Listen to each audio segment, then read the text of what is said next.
Hello, my name is Dylan Kent, and this is the light reactions part of our lab. So I'm going to explain how this works.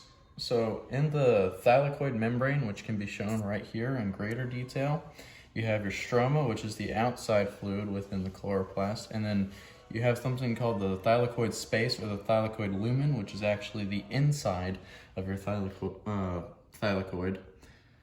And the way that this works is a photon of light will initially pass through photosystem 2, which also has the oxygen evolving complex, which changes H2O into O2 and hydrogen protons, which also increases the hydrogen proton density in the thylakoid lumen or space. Afterwards, the electrons from this light will be passed through the plastokinome, and it will pass through the cytochrome B6F.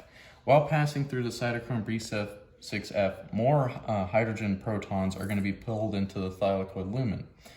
After that, the electrons will pass through the plastocinin, which has a copper base inside of it, which will help pass the electrons along to the photo stage 1, which also takes that photon of light, but now at a slower wavelength, and it transfers electrons through ferredoxin to the ferredoxin NADP reductase, which will end up changing NADP plus into NADPH. And then some of those excess electrons will also pass through, and it will go through here straight into the ADP and turn it into ATP. ATP will then go into the first part of phase 2 of the Calvin cycle, which will then go back into ADP plus PI, which will go right back into ADP plus PI and turn right back into ATP and keep making this loop. Also, NADPH will go into phase 2 of the Calvin cycle, and when it gets used, it will go right back into the beginning NADP plus stage. I'm Angelique Page, and I'll be talking about the Calvin cycle. To start, we have a random CO2 from the atmosphere that comes into phase 1, which is fixation of carbon dioxide. This CO2 interacts with RUBP, which is a slow enzyme, to create 3-phosphoglycerate. And then in phase 2, we take that phosphoglycerate and we reduce it to G3P.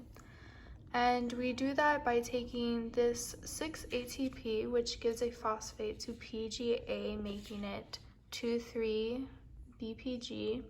And then this 6-NADPH gives electrons to the 2,3-BPG, making it 6,3P right here. And then one of these 6 will go on to make sugar. And then we go into phase 3, which is regeneration of the RUPB from G3P. So we have the G3P again, and we have 5 because one of them went on to make sugar.